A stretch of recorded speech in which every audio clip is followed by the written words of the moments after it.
ਆਓ ਸੁਣੀਏ ਕੁਲਵੰਤ ਸਿੰਘ ਵਿਰਕ ਦੀ ਕਹਾਣੀ। ਨਮਸਕਾਰ। ਜਦੋਂ ਦੂਜੀ ਵੱਡੀ ਜੰਗ ਲੱਗੀ ਤਾਂ ਅਸੀਂ ਬਹੁਤ ਸਾਰੇ ਕਾਲਜਾਂ ਵਿੱਚ ਪੜ੍ਹਦੇ ਜਾਂ ਪੜ੍ਹ ਹਟੇ ਮੁੰਡੇ ਫੌਜ ਵਿੱਚ ਭਰਤੀ ਹੋ ਗਏ। ਜਿਸ ਕਿਸੇ ਨੂੰ ਦੋਹਾਂ ਅੱਖਾਂ ਤੋਂ ਦਿਸਦਾ ਸੀ ਤੇ 10 ਜਮਾਤਾਂ ਪਾਸ ਸੀ, ਉਹ ਲੈਫਟੈਨੈਂਟ ਬਣਨ ਲਈ ਦਰਖਾਸਤ ਦੇ ਸਕਦਾ ਸੀ। ਦਰਖਾਸਤਾਂ ਦੇਣ ਪਿੱਛੋਂ ਮੁੰਡੇ ਅੰਗਰੇਜ਼ੀ ਬੋਲਣੀ ਸਿੱਖਦੇ, ਕਿਉਂਕਿ ਭਰਤੀ ਲਈ ਮੁਲਾਕਾਤ ਵੇਲੇ ਗੱਲਬਾਤ ਅੰਗਰੇਜ਼ੀ ਵਿੱਚ ਹੀ ਹੁੰਦੀ। ਨਾਲ-ਨਾਲ ਬਣਨਾ ਫੱਬਣਾ ਵੀ ਸਿੱਖਦੇ ਤਾਂ ਜੋ ਉਹ ਵੱਡੇ-ਵੱਡੇ ਖਾਨਦਾਨਾਂ ਰਾਹੀਂ ਹੀ ਇਸ ਦੁਨੀਆ ਵਿੱਚ ਆਏ ਦਿਸਣ।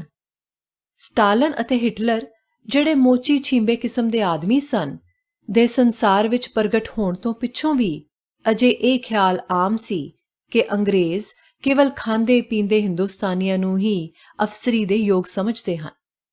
ਇਸ ਬਿਪਤਾ ਵੇਲੇ ਅੰਗਰੇਜ਼ਾਂ ਨੂੰ ਇਹੋ ਜਿਹੇ ਭੁਲੇਖੇ ਕੱਢਣ ਦੀ ਵੇਲ ਨਹੀਂ ਸੀ, ਖਾਸ ਕਰ ਜਦੋਂ ਹਿੰਦੁਸਤਾਨੀਆਂ ਵਿੱਚ ਭਰਤੀ ਵੱਲੋਂ ਉਹਨਾਂ ਦਾ ਕੰਮ ਠੀਕ ਚੱਲ ਰਿਹਾ ਸੀ। ਜਿਹੜੇ ਹਜ਼ਾਰਾਂ ਹਿੰਦੁਸਤਾਨੀਆਂ ਨੂੰ ਉਹਨਾਂ ਲੈਫਟੈਨੈਂਟ ਬਣਾਇਆ, ਉਹਨਾਂ ਵਿੱਚੋਂ ਮੈਂ ਵੀ ਸਾਂ। ਇਹ ਕੋਈ ਉਚੇਚੀ ਗੱਲ ਨਹੀਂ ਜਾਪਦੀ ਸੀ, ਕਿਉਂਕਿ ਸੱਜੇ ਖੱਬੇ ਸਭ ਮੁੰਡੇ ਲੈਫਟੈਨੈਂਟ ਬਣ ਰਹੇ ਸਨ। ਪਿੰਡ ਵਿੱਚੋਂ ਲੈਫਟੈਨੈਂਟ ਗਏ ਲੱਗਦੇ ਸਨ। ਸਿਖਲਾਈ ਵਾਲੀ ਥਾਂ, ਜਿਸ ਨੂੰ ਆਫਿਸਰ ਟ੍ਰੇਨਿੰਗ ਸਕੂਲ ਆਖਦੇ ਸਨ, ਜਾ ਕੇ ਤੇ ਇਸ ਤਰ੍ਹਾਂ ਲੱਗਾ ਜਿਵੇਂ ਸਾਰੀ ਫੌਜ ਲੈਫਟੈਨਾਂ ਦੀ ਹੀ ਹੋਵੇਗੀ, ਸਿਪਾਹੀ ਕੋਈ ਹੋਣਗੇ ਹੀ ਨਹੀਂ।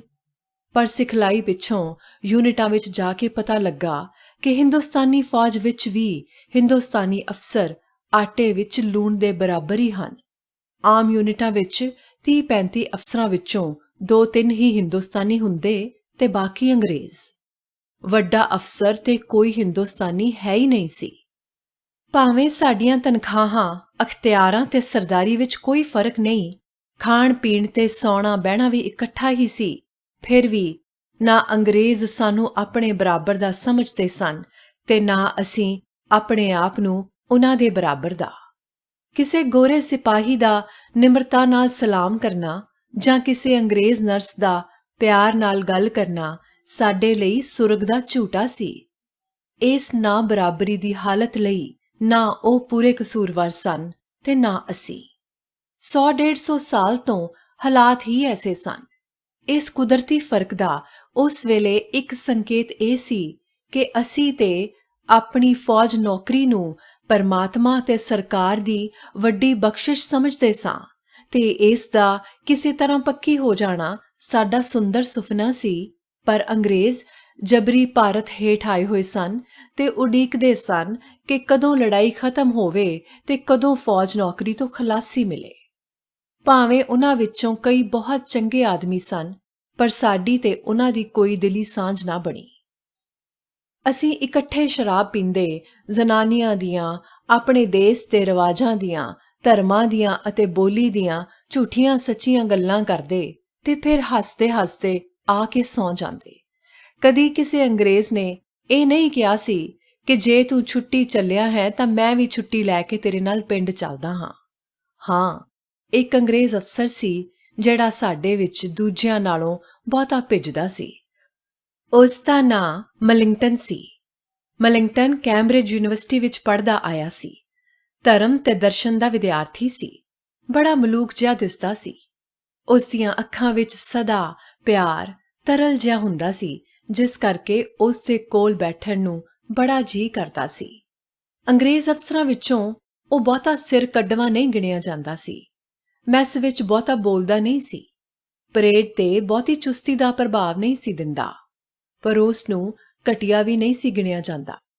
ਅਸਲ ਵਿੱਚ ਜਿਹੜਾ ਅੰਗਰੇਜ਼ ਅਫਸਰ ਸਵੇਰੇ ਵਕਤ ਸਿਰ ਉੱਠ ਕੇ ਦਾੜੀ ਮੁੰਨ ਕੇ ਪਰੇਡ ਤੇ ਆ ਜਾਵੇ ਤੇ ਔਖਾ ਸੌਖਾ ਡੰਗ ਸਾਰ ਲਵੇ, ਉਸ ਨੂੰ ਘਟੀਆ ਨਹੀਂ ਗਿਣਿਆ ਜਾਂਦਾ ਸੀ। ਪਰ ਹੋਰ ਅੰਗਰੇਜ਼ ਅਫਸਰ ਇਸ ਤਰ੍ਹਾਂ ਟੁਰਦੇ ਫਿਰਦੇ ਸਨ ਜਿਵੇਂ 100 ਮੀਲ ਤੱਕ ਉਹਨਾਂ ਦੇ ਮੇਚ ਦਾ ਬੰਦਾ ਨਾ ਹੋਵੇ। ਡਿਊਟੀ ਤੋਂ ਵਿਹਲਾ ਹੋ ਕੇ ਉਹ ਹਿੰਦੁਸਤਾਨੀ ਕੱਪੜੇ ਪਾ ਲੈਂਦਾ, ਪਠਾਣਾਂ ਵਾਲੀ ਸਲਵਾਰ ਕਮੀਜ਼ ਤੇ ਸਿਰ ਉੱਤੇ ਕੁੱਲੇ ਵਾਲੀ ਪੱਗ। ਆਪਣੇ ਬੈਰੇ ਨਾਲ ਹਿੰਦੁਸਤਾਨੀ ਵਿੱਚ ਗੱਲਬਾਤ ਕਰਦਾ। ਉਸ ਨੂੰ ਅੰਗਰੇਜ਼ੀ ਸਿਖਾਉਣ ਦੀ ਥਾਂ ਆਪ ਉਸ ਕੋਲੋਂ ਹਿੰਦੁਸਤਾਨੀ ਸਿੱਖਦਾ ਰਹਿੰਦਾ।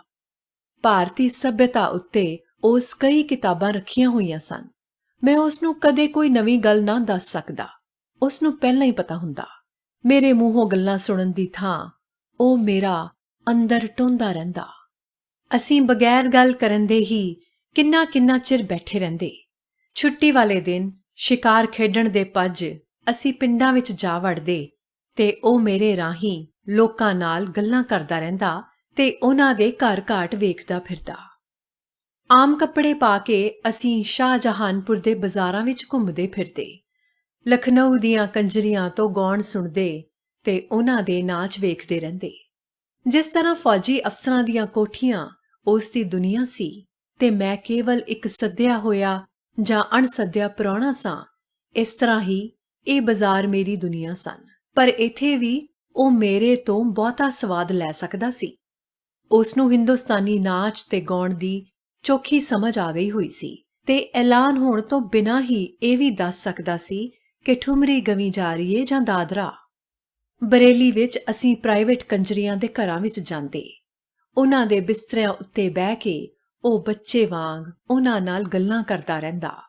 ਉੱਠ ਕੇ ਆ ਕੇ ਉਹ ਉਹਨਾਂ ਦੇ ਘਰਾਂ ਦੇ ਬਾਹਰ ਬੈਠਾ ਜਾਂ ਟਹਿਲਦਾ ਰਹਿੰਦਾ, ਵੇਖਣ ਲਈ ਕਿ ਹੋਰ ਕੌਣ ਲੋਕ ਆਉਂਦੇ ਹਨ, ਕੀ ਗੱਲਾਂ ਕਰਦੇ ਹਨ।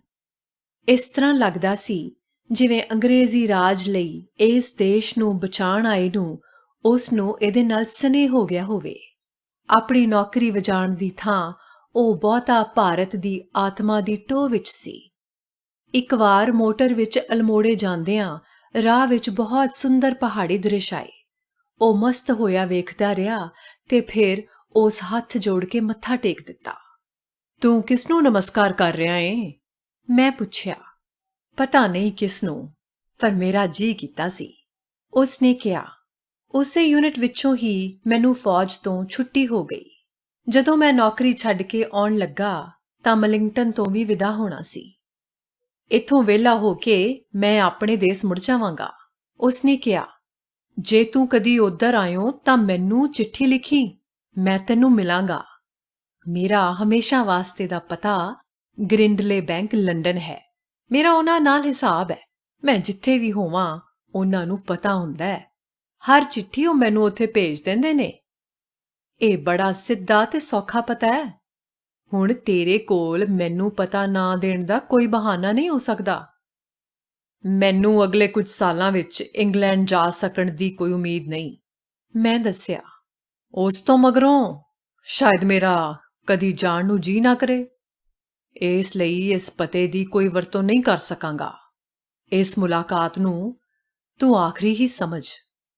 ਨਹੀਂ, ਖਬਰੇ ਆਖਰੀ ਨਾ ਹੋਵੇ। ਦੁਨੀਆ ਬਹੁਤ ਛੋਟੀ ਹੋ ਰਹੀ ਏ। ਸ਼ਾਇਦ ਮੈਂ ਹੀ ਕਦੀ ਫਿਰ ਇੱਧਰ ਆ ਜਾਵਾਂ। ਤੂੰ ਮੈਨੂੰ ਆਪਣਾ ਹਮੇਸ਼ਾ ਵਾਸਤੇ ਦਾ ਪਤਾ ਲਿਖ ਦੇ। ਇੱਕ ਕਾਗਜ਼ ਉੱਤੇ ਮੈਂ ਆਪਣਾ ਨਾਂ, ਪਿੰਡ, ਡਾਕਖਾਨਾ ਤੇ ਜ਼ਿਲ੍ਹਾ ਲਿਖ ਕੇ ਉਸ ਦੇ ਹੱਥ ਫੜਾ ਦਿੱਤਾ। ਉਸ ਨੇ ਉਹ ਸਿਰਨਾਵਾ ਪੜ੍ਹ ਕੇ ਵੇਖਿਆ, ਇਹ ਪੱਕਾ ਕਰਨ ਲਈ ਕਿ ਉਹ ਸਾਰੇ ਅੱਖਰ ਉਠਾਲ ਸਕਦਾ ਹੈ। ਇਹ ਤੇਰਾ ਸਦਾ ਵਾਸਤੇ ਦਾ ਪਤਾ ਹੈ? ਉਸ ਪੁੱਛਿਆ। ਉਹ ਮੇਰੇ ਪਿੰਡ ਨੂੰ ਇੰਗਲੈਂਡ ਦੇ ਇੱਕ ਵੱਡੇ ਬੈਂਕ ਨਾਲੋਂ ਘੱਟ ਸਥਿਰ ਸਮਝਦਾ ਸੀ। ਹਾਂ, ਅਣਗਿਣਤ ਸਦੀਆਂ ਤੋਂ ਮੇਰੇ ਵਡਿੱਕਿਆਂ ਦਾ ਇਹੋ ਪਤਾ ਰਿਹਾ ਹੈ। ਤੇਰੀ ਉਮਰ ਤੇ ਅਜੇ ਭੁਗਤਾ ਹੀ ਜਾਏਗਾ, ਮੈਂ ਮਾਣ ਨਾਲ ਕਿਹਾ। ਉਸ ਨੇ ਮੇਰੀ ਗੱਲ ਸੁਣੀ ਤੇ ਖਲੋਤੇ ਨੇ ਮੱਥਾ ਟੇਕਿਆ। ਤੂੰ ਕਿਸ ਨੂੰ ਨਮਸਕਾਰ ਕੀਤੀ ਹੈ? ਪਤਾ ਨਹੀਂ, ਮੇਰਾ ਜੀ ਕੀਤਾ ਸੀ। ਨਹੀਂ, ਤੈਨੂੰ ਪਤਾ ਹੈ। ਤੂੰ ਮੈਨੂੰ ਨਮਸਕਾਰ ਕੀਤੀ ਹੈ? ਨਹੀਂ, ਬਿਲਕੁਲ ਨਹੀਂ। ਮੈਂ ਪ੍ਰਾਣੀਆਂ ਨੂੰ ਇਹੋ ਜਿਹੀ ਨਮਸਕਾਰ ਨਹੀਂ ਕਰਦਾ। ਤੈਨੂੰ ਮੈਂ ਜਾਣ ਲੱਗੇ ਨੂੰ ਵੱਡੇ ਅਫਸਰ ਦਾ ਸੈਲੂਟ ਕਰਾਂਗਾ। ਮੈਂ ਉਸ ਤੋਂ ਕੁਝ ਚਿਰ ਪਹਿਲਾਂ ਭਰਤੀ ਹੋਇਆ ਸਾਂ। ਇਸ ਦੇ ਕੁਝ ਚਿਰ ਪਿੱਛੋਂ ਅੰਗਰੇਜ਼ੀ ਰਾਜ ਖਤਮ ਹੋ ਗਿਆ। ਹਿੰਦੁਸਤਾਨ ਆਜ਼ਾਦ ਹੋ ਗਿਆ। ਵਿਦੇਸਾਂ ਵਿੱਚ ਭਾਂਤ-ਭਾਂਤ ਦੀਆਂ ਗੱਲਾਂ ਹੋਈਆਂ। ਕਿਸੇ ਨੇ ਕਿਹਾ ਡੁੱਬ ਜਾਏਗਾ, ਟੋਟੇ ਹੋ ਕੇ ਖਤਮ ਹੋ ਜਾਏਗਾ। ਕਿਸੇ ਹੋਰ ਨੇ ਕਿਹਾ ਅਜੇ ਆਜ਼ਾਦ ਹੋਇਆ ਹੀ ਨਹੀਂ, ਭੁਲੇਖਾ ਹੈ, ਛਲ ਹੈ। ਕਈ ਕਹਿੰਦੇ ਗੱਲ ਇਸ ਦੇ ਕੁਝ ਵਿਚਕਾਰ ਹੈ। ਨਵਾਂ ਜੰਮਿਆ ਭਾਰਤ ਹੌਲੀ-ਹੌਲੀ ਰਿੜਨ ਲੱਗ ਪਿਆ। ਇਹ ਆਸ ਬਣਨ ਲੱਗੀ ਹੈ ਕਿ ਕਿਸੇ ਦਿਨ ਇਹ ਉੱਠ ਕੇ ਖਲੋ ਜਾਏਗਾ ਤੇ ਫਿਰ ਟੁਰ ਕੇ ਜਾਂ ਭੱਜ ਕੇ ਦੂਜੇ ਵੱਡੇ ਦੇਸਾਂ ਦੇ ਨਾਲ ਜਾ ਰਲੇਗਾ। ਕਿਵੇਂ ਕੰਮ ਹੋ ਰਿਹਾ ਹੈ, ਇੰਨੀ ਕਰੋੜਾਂ ਦੀ ਵਸੋਂ ਨਾਲ ਕਿਵੇਂ ਬੀਤ ਰਹੀ ਏ, ਇਹ ਕੁਝ ਵੇਖਣ ਲਈ ਕਈ ਲੋਕ ਵਿਦੇਸਾਂ ਤੋਂ ਆਉਂਦੇ। ਕੁਝ ਇਹ ਵੇਖਣ ਆਉਂਦੇ ਕਿ ਦੁਨੀਆ ਦੇ ਦੋ ਵੱਡੇ ਧੜਿਆਂ ਵਿੱਚੋਂ ਇਹ ਕਿਸ ਨਾਲ ਜਾ ਰਲੇਗਾ।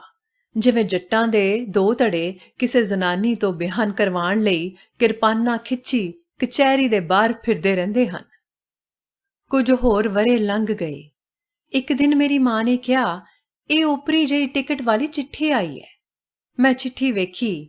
ਉੱਤੇ ਅੰਗਰੇਜ਼ਾਂ ਦੀ ਮਲਕਾ ਦੀ ਮੂਰਤ ਸੀ। ਟਿਕਟ ਉੱਤੇ ਇਸ ਦੇ ਪਿਓ ਦੀ ਮੂਰਤ ਨੂੰ ਮੇਰੀ ਮਾਂ ਓਪਰੀ ਨਹੀਂ ਸਮਝਦੀ ਸੀ, ਪਰ ਇਸ ਦੀ ਮੂਰਤ ਉਸ ਨੂੰ ਓਪਰੀ ਲੱਗੀ। ਚਲੋ ਕੁਝ ਤੇ ਫਰਕ ਹੈ ਨਾ, ਮੈਂ ਸੋਚਿਆ। ਚਿੱਠੀ ਖੋਲੀ, ਮਲਿੰਗਟਨ ਦੀ ਸੀ। ਉਹ ਭਾਰਤ ਆ ਰਿਹਾ ਸੀ। ਉੱਥੇ ਬੈਠੇ ਬਿਠਾਏ ਦਿੱਲੀ ਦੇ ਹੋਟਲ ਵਿੱਚ ਕਮਰਾ ਲੈ ਲਿਆ ਸੀ ਤੇ ਮੈਨੂੰ ਉਸ ਹੋਟਲ ਵਿੱਚ ਮਿਲਣ ਲਈ ਲਿਖਿਆ ਸੀ। ਮਲਿੰਗਟਨ ਨੂੰ ਪਛਾਣਨਾ ਬਹੁਤ ਔਖਾ ਨਹੀਂ ਸੀ। ਉਸ ਨੇ ਪਹਿਲੇ ਵਾਂਗ ਹੀ ਛੋਟੀਆਂ-ਛੋਟੀਆਂ ਮੁੱਛਾਂ ਰੱਖੀਆਂ ਸਨ, ਜਿਹੜੀਆਂ ਉਸੇ ਤਰ੍ਹਾਂ ਹੀ ਭੂਰੀਆਂ ਸਨ। ਚੱਲ ਤੇਰੇ ਪੰਜਾਬ ਚਲੀਏ, ਉਸ ਨੇ ਕਿਹਾ। ਕਿਉਂ, ਦਿੱਲੀ ਪਸੰਦ ਨਹੀਂ ਆਈ? ਮੈਂ ਪੁੱਛਿਆ। ਪਸੰਦ ਨਾ ਪਸੰਦ ਸਵਾਲ ਨਹੀਂ, ਇਹ ਮੇਰੀ ਪਕੜ ਵਿੱਚ ਨਹੀਂ ਆ ਰਹੀ। ਕੋਈ ਦਾਣਾ ਹੱਥ ਵਿੱਚ ਨਹੀਂ ਆਉਂਦਾ ਜਿਸ ਨੂੰ ਵੇਖ ਕੇ ਇਸ ਦਾਲ ਦਾ ਪਤਾ ਲੱਗੇ। ਮੈਂ ਨਵੇਂ ਭਾਰਤ ਦੀ ਨਬਜ਼ ਵੇਖਣੀ ਚਾਹੁੰਦਾ ਹਾਂ, ਉਸ ਨੇ ਅਖਬਾਰੀ ਬੋਲੀ ਵਿੱਚ ਕਿਹਾ। ਪੰਜਾਬ ਵਿੱਚ ਦੋ ਥਾਵਾਂ ਹੀ ਬਹੁਤੀਆਂ ਨਵੀਆਂ ਗਿਣਦੇ ਨੇ, ਇੱਕ ਭਾਖੜਾ ਨੰਗਲ ਤੇ ਦੂਜੀ ਚੰਡੀਗੜ੍ਹ। ਮੈਂ ਟੂਰਿਸਟ ਗਾਈਡ ਵਾਂਗ ਬੋਲਿਆ। ਇਹਨਾਂ ਦੋਵਾਂ ਬਾਰੇ ਮੈਂ ਸੁਣਿਆ ਹੈ, ਪਰ ਮੈਂ ਇਹ ਵੇਖਣ ਇੱਥੇ ਨਹੀਂ ਆਇਆ। ਇਹ ਤੇ ਉਸ ਤਰ੍ਹਾਂ ਵੀ ਬਣ ਸਕਦੇ ਸਨ। ਫੇਰ ਮੈਂ ਤੈਨੂੰ ਵਿਖਾਵਾਂ ਕੀ? ਬਸ ਤੂੰ ਮੈਨੂੰ ਭਵਾਈ ਫਿਰ, ਸ਼ਾਇਦ ਮੇਰੇ ਪੱਲੇ ਕੁਝ ਪੈ ਜਾਏ। ਮੈਂ ਉਸ ਨੂੰ ਪੰਜਾਬ ਲੈ ਆਇਆ ਤੇ ਅਸੀਂ ਥਾਂ-ਥਾਂ ਫਿਰਨ ਲੱਗੇ। ਇੱਕ ਦਿਨ ਜਰਨੈਲੀ ਸੜਕ ਉੱਤੇ ਟੁਰਦੇ ਆ ਰਹੇ ਸਾਂ। ਦੋ ਸੜਕਾਂ ਦੇ ਮੈਦਾਨੀ ਜੁੱਟ ਵਿੱਚ ਬਣੇ ਚੱਕਰ ਉੱਤੇ ਇਹ ਇਕੱਲੀ ਖਲੋਤੀ ਸੀ। ਜੇ ਕਿਸੇ ਨੇ ਕਦੀ ਕੋਈ ਸ਼ਹਿਜ਼ਾਦੀ ਚੌਕ ਵਿੱਚ ਖਲੋਤੀ ਵੇਖੀ ਹੈ, ਉਹ ਇਸ ਤਰ੍ਹਾਂ ਦੀ ਲੱਗਦੀ ਹੋਵੇਗੀ। ਜੇ ਸ਼ਹਿਜ਼ਾਦੀ ਇੰਨੀ ਸੁੰਦਰ ਤੇ ਲੰਮੀ ਨਾ ਹੋਵੇਗੀ ਤਾਂ ਹੋਰ ਕੌਣ ਹੋਵੇਗੀ? ਉਸ ਨੇ ਬੜੇ ਫੱਬਵੇਂ ਕੱਪੜੇ ਪਾਏ ਹੋਏ ਸਨ, ਸ਼ੋਖ ਵੀ ਆਖੇ ਜਾ ਸਕਦੇ ਸਨ। ਹਰ ਲੰਘਦੇ ਆਉਂਦੇ ਦਾ ਧਿਆਨ ਉਹ ਖਿੱਚ ਰਹੀ ਸੀ, ਪਰ ਉਸ ਦਾ ਆਪਣਾ ਧਿਆਨ ਇਸ ਗੱਲ ਵੱਲ ਨਹੀਂ ਸੀ। ਉਹ ਬੜੇ ਗੌਰ ਨਾਲ ਸੜਕ ਉੱਤੇ ਆਉਂਦੇ ਕਿਸੇ ਨੂੰ ਲੱਭ ਰਹੀ ਸੀ। ਇਸ ਤਰ੍ਹਾਂ ਲੱਗਦਾ ਸੀ ਜਿਵੇਂ ਅੱਖਾਂ ਰਾਹੀਂ ਹੀ ਸਾਹ ਲੈ ਰਹੀ ਹੋਵੇ। ਜਦੋਂ ਅਸੀਂ ਉਸ ਦੀ ਨਜ਼ਰ ਦੀ ਮਾਰ ਹੇਠ ਆਏ ਤਾਂ ਮੈਨੂੰ ਪਛਾਣ ਕੇ ਉਹ ਮੁਸਕਰਾਈ। ਮੇਰਾ ਖਿਆਲ ਹੈ ਮਲਿੰਗਟਨ ਵੀ ਮੇਰੇ ਵਾਂਗ ਪਹਿਲਾਂ ਹੀ ਉਸ ਵੱਲ ਵੇਖ ਰਿਹਾ ਸੀ, ਭਾਵੇਂ ਅਸਾਂ ਅਜੇ ਉਸ ਬਾਰੇ ਕੋਈ ਗੱਲ ਨਹੀਂ ਸੀ ਕੀਤੀ। ਤੂੰ ਇਹਨੂੰ ਜਾਣਨਾ ਏ? ਮਲਿੰਗਟਨ ਨੇ ਇੱਕਦਮ ਕੰਨ ਚੁੱਕ ਕੇ ਕਿਹਾ। ਹਾਂ, ਇਹ ਤੇ ਦਿਸਦਾ ਹੀ ਪਿਆ ਹੈ। ਕੌਣ ਏ? ਡਾਕਟਰ ਏ। ਇਸ ਨੇ ਮੇਰੇ ਬੱਚੇ ਦਾ ਇਲਾਜ ਕੀਤਾ ਸੀ, ਉਦੋਂ ਦੀ ਵਾਕਫ ਏ। ਮੈਂ ਇਸ ਨਾਲ ਗੱਲਾਂ ਕਰਨੀਆਂ ਚਾਹੁੰਨਾ। ਮੈਂ ਵੀ, ਕਿਉਂਕਿ ਜਦੋਂ ਮੈਂ ਪਹਿਲਾਂ ਵੇਖੀ ਸੀ ਉਦੋਂ ਨਾਲੋਂ ਹੁਣ ਉਸ ਦੇ ਮੂੰਹ ਉੱਤੇ ਬੜੀ ਰੌਣਕ ਏ ਜਾਂ ਸ਼ੋਖੀ ਏ। ਉਸ ਦੇ ਕੋਲ ਅੱਪੜ ਕੇ ਅਸੀਂ ਦੋਵੇਂ ਵੀ ਚੱਕਰ ਉੱਤੇ ਚੜ੍ਹ ਗਏ। ਆਲੇ ਦੁਆਲੇ ਟ੍ਰੈਫਿਕ ਘੁੰਮ ਰਿਹਾ ਸੀ, ਲੋਕ ਆ ਜਾ ਰਹੇ ਸਨ। ਮਲਿੰਗਟਨ ਨਾਲ ਵਾਕਫੀਅਤ ਕਰਾਉਣ ਪਿੱਛੋਂ ਮੈਂ ਪੁੱਛਿਆ, ਇੱਥੇ ਕੀ ਕਰਦੀ ਏ? ਕੁਝ ਖਾਸ ਨਹੀਂ, ਕਿਸੇ ਨੂੰ ਆਉਂਦਾ ਵੇਖ ਰਹੀ ਸਾਂ, ਪਰ ਹੁਣ ਉਹ ਨਹੀਂ ਆਉਂਦਾ ਲੱਗਦਾ। ਚੱਲ ਫਿਰ ਕਾਫੀ ਪੀਏ। ਚਲੋ। ਅਸੀਂ ਇੱਕ ਹੋਟਲ ਦੇ ਅੰਦਰ ਚਲੇ ਗਏ। ਸੁਣਾ, ਤੇਰੀ ਡਾਕਟਰੀ ਦਾ ਕੀ ਹਾਲ ਏ? ਮੈਂ ਮਲਿੰਗਟਨ ਵੱਲੋਂ ਉਸ ਨੂੰ ਅੰਗਰੇਜ਼ੀ ਵਿੱਚ ਖਰੋਚਣਾ ਸ਼ੁਰੂ ਕੀਤਾ।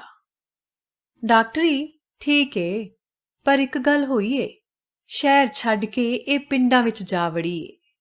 ਫਿਰ ਉਸ ਨੇ ਸਪਸ਼ਟ ਕੀਤਾ, ਮੈਂ ਹੁਣ ਬਸ ਆਪਣੇ ਇਲਾਕੇ ਵਿੱਚ ਹੀ ਫਿਰਦੀ ਆਂ ਜਿਨ੍ਹਾਂ ਦੀ ਮੈਂ ਧੀ ਆਂ। ਕਿਉਂ? ਸ਼ਹਿਰ ਨੂੰ ਕਿਉਂ ਮੰਦਾ ਜਾਣਨ ਲੱਗ ਪਈ? ਇੱਥੇ ਕੁਝ ਮਸ਼ੀਨੀ ਜਿਹਾ ਕੰਮ ਲੱਗਦਾ ਸੀ। ਡਾਕਟਰ ਬਸ ਰੋਗ ਹਟਾਉਣ ਦੀ ਇੱਕ ਮਸ਼ੀਨ ਹੈ।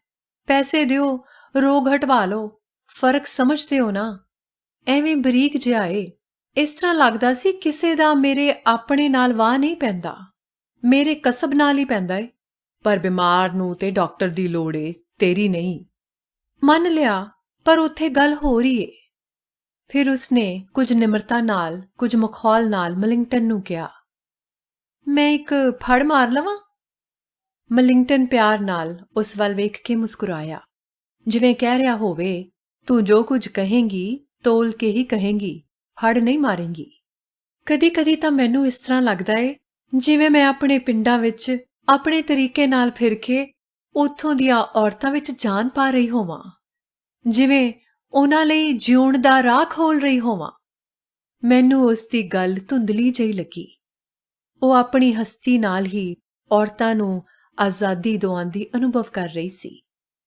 ਇਹ ਭੁਲੇਖਾ ਹਟਾਉਣ ਲਈ ਮੈਂ ਕਿਹਾ, ਪਤਾ ਨਹੀਂ ਮੈਂ ਤੇਰੇ ਵਾਲੇ ਪਹੇ ਤੇ ਪਿਆ ਹੋਇਆ ਕਿ ਨਹੀਂ, ਪਰ ਜੇ ਸਿਆਲਾਂ ਦੀ ਧੀ ਹੀਰ ਆਪਣਾ ਕਿੱਸਾ ਲਿਖਵਾ ਕੇ ਤੇ ਬੰਦੇ ਦੇ ਮੂੰਹੋਂ ਗਵਾ ਕੇ ਔਰਤਾਂ ਦਾ ਰਾਹ ਨਾ ਖੋਲ ਸਕੀ ਤਾਂ ਤੂੰ ਫਿਰ ਟੁਰ ਕੇ ਹੀ ਕਿਵੇਂ ਖੋਲ ਦੇਵੇਂਗੀ?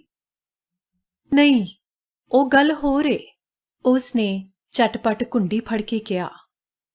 ਆਦਰ ਮਰੀ ਹੋਈ ਹੀਰ ਦਾ ਹੀ ਹੋਇਆ ਹੈ। ਜਿਉਂਦੀ ਹੀਰ ਦਾ ਕਿਧਰੇ ਕੋਈ ਆਦਰ ਨਹੀਂ ਸੀ। ਮਰਨ ਪਿੱਛੋਂ ਆਦਰ ਮਿਲਣ ਕਰਕੇ ਕਿਸੇ ਜਿਉਂਦੀ ਇਸਤਰੀ ਦਾ ਕੋਈ ਆਦਰ ਨਹੀਂ ਹੋ ਸਕਦਾ। ਮੇਰੀ ਪਦਵੀ ਕਰਕੇ ਤੇ ਮੇਰੇ ਕਸਬ ਤੋਂ ਲਾਭ ਹੋਣ ਕਰਕੇ ਮੇਰੀ ਜਿਉਂਦੀ ਦਾ ਆਦਰ ਹੈ। ਹੋਰ ਇਸਤਰੀਆਂ ਜਿਉਂਦੀਆਂ ਹੀ ਇਸ ਵਿੱਚ ਹਿੱਸੇਦਾਰ ਹੋ ਸਕਦੀਆਂ ਨੇ, ਪਰ ਸਾਰੀਆਂ ਤੇ ਡਾਕਟਰ ਨਹੀਂ। ਉਹ ਕਿਸ ਤਰ੍ਹਾਂ ਹਿੱਸੇਦਾਰ ਹੋ ਸਕਦੀਆਂ ਨੇ? ਮਿਲਿੰਗਟਨ ਨੇ ਦਲੀਲ ਦਾ ਇੱਕ ਸਿਰਾ ਆਪਣੇ ਹੱਥ ਵਿੱਚ ਫੜ ਲਿਆ। ਤੁਹਾਡੇ ਅੰਗਰੇਜ਼ਾਂ ਲਈ ਇਹ ਗੱਲ ਅਚਰਜ ਹੋਵੇਗੀ, ਪਰ ਇੱਥੇ ਸਹੀ ਏ। ਜਦੋਂ ਇੱਕ ਇਸਤਰੀ ਜਿੱਥੇ ਚਾਹੇ ਫਿਰਦੀ ਹੈ, ਜਿਸ ਤਰ੍ਹਾਂ ਦੇ ਚਾਹੇ ਕੱਪੜੇ ਪਾਉਂਦੀ ਹੈ, ਜੋ ਕੁਝ ਚਾਹੇ ਕਰਦੀ ਹੈ ਤੇ ਫਿਰ ਆਦਰਯੋਗ ਰਹਿੰਦੀ ਹੈ, ਤਾਂ ਇਹ ਗੱਲ ਲੋਕਾਂ ਦੇ ਮਨ ਵਿੱਚ ਬਹਿ ਜਾਂਦੀ ਹੈ। ਉਹਨਾਂ ਦੀ ਇੱਕ ਧੀ ਕੋਲ ਉੱਚੀ ਵਿੱਦਿਆ ਹੈ, ਜਿਸ ਨੂੰ ਲੈ ਕੇ ਉਹ ਉਹਨਾਂ ਦੇ ਭਲੇ ਲਈ ਪਿੰਡ-ਪਿੰਡ ਫਿਰ ਰਹੀ ਹੈ, ਤੇ ਫਿਰ ਉਸ ਨਾਲੋਂ ਵੱਧ ਸ਼ਕਤੀਯੋਗ ਕੌਣ ਹੈ? ਮੇਰੀ ਸ਼ਕਲ ਇਲਾਕੇ ਦੇ ਹਰ ਬੰਦੇ ਤੇ ਹਰ ਜ਼ਨਾਨੀ ਦੇ ਸਾਹਮਣੇ ਹੈ। ਹੋਰ ਜ਼ਨਾਨੀਆਂ ਨੂੰ ਕਿਹੋ ਜਿਹਾ ਜੀਵਨ ਮਿਲਣਾ ਚਾਹੀਦਾ ਹੈ, ਇਹ ਸਿੱਖਣ ਵਿੱਚ ਮੈਂ ਕਹਿੰਦੀ ਹਾਂ ਮੇਰੀ ਇਸ ਮੂਰਤ ਦਾ ਹਿੱਸਾ ਹੈ। ਮਿਲਿੰਗਟਨ ਚੁੱਪ ਹੋ ਗਿਆ ਤੇ ਸਿੱਧਾ ਹੋਟਲ ਦੀ ਸਾਹਮਣੀ ਕੰਧ ਵੱਲ ਵੇਖੀ ਗਿਆ। ਉਹ ਸ਼ਾਇਦ ਉਸ ਨੂੰ ਆਪਣੇ ਪਿੰਡਾਂ ਵਿੱਚ ਵਿਚਰਦੀ ਨੂੰ ਵੇਖ ਰਿਹਾ ਸੀ, ਕਦੀ ਸਾਈਕਲ ਉੱਤੇ, ਕਦੀ ਟਾਂਗੇ ਉੱਤੇ। ਕਿਸ ਤਰ੍ਹਾਂ ਪਿੰਡ ਦੇ ਬੁੱਢੇ ਕਿਰਸਾਨਾਂ ਲਈ ਉਹ ਇੱਕ ਆਦਰਸ਼ਕ ਇਸਤਰੀ ਦੀ ਮੂਰਤ ਸੀ। ਉਹ ਮੈਂ ਕਿੰਨੇ ਗੁਪਾੜ ਛੱਡੇ ਨੇ, ਕੋਈ ਸੰਗ ਸ਼ਰਮ ਸਾਡੇ ਹਿੰਦੁਸਤਾਨੀਆਂ ਦੇ ਨੇੜਿਓਂ ਨਹੀਂ ਲੰਘੀ। ਉਸ ਨੇ ਮਿਲਿੰਗਟਨ ਨੂੰ ਆਪਣੇ ਨਾਲ ਰੁੱਝਿਆ ਅਨੁਭਵ ਕਰਕੇ ਕਿਹਾ, ਚੰਗਾ, ਹੁਣ ਮੈਨੂੰ ਆਗਿਆ ਦਿਓ। ਅੱਜ ਤੁਸਾਂ ਮੈਥੋਂ ਕਿਹੋ ਜਿਹੀਆਂ ਗੱਲਾਂ ਕਰਵਾਈਆਂ ਨੇ? ਉਸ ਨੇ ਉੱਠ ਕੇ ਖਲੋਂਦੀ ਹੋਈ ਮੈਨੂੰ ਕਿਹਾ।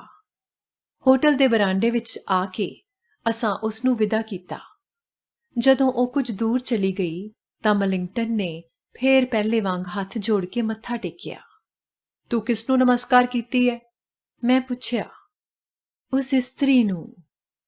ਤੂੰ ਕਹਿੰਦਾ ਸੈਂ ਮੈਂ ਕਿਸੇ ਪ੍ਰਾਣੀ ਨੂੰ ਇਸ ਤਰ੍ਹਾਂ ਨਮਸਕਾਰ ਨਹੀਂ ਕਰਦਾ। ਨਹੀਂ, ਇਹ ਕੋਈ ਇਕੱਲਾ ਪ੍ਰਾਣੀ ਨਹੀਂ ਹੈ। ਇਹ ਤੇ ਇੱਕ ਲਹਿਰ ਵਾਂਗ ਹੈ, ਇੱਕ ਹਵਾ ਹੈ, ਇੱਕ ਰੰਗ ਹੈ। ਅਸਲ ਵਿੱਚ ਇਹ ਤੁਹਾਡਾ ਨਵਾਂ ਭਾਰਤ ਹੈ।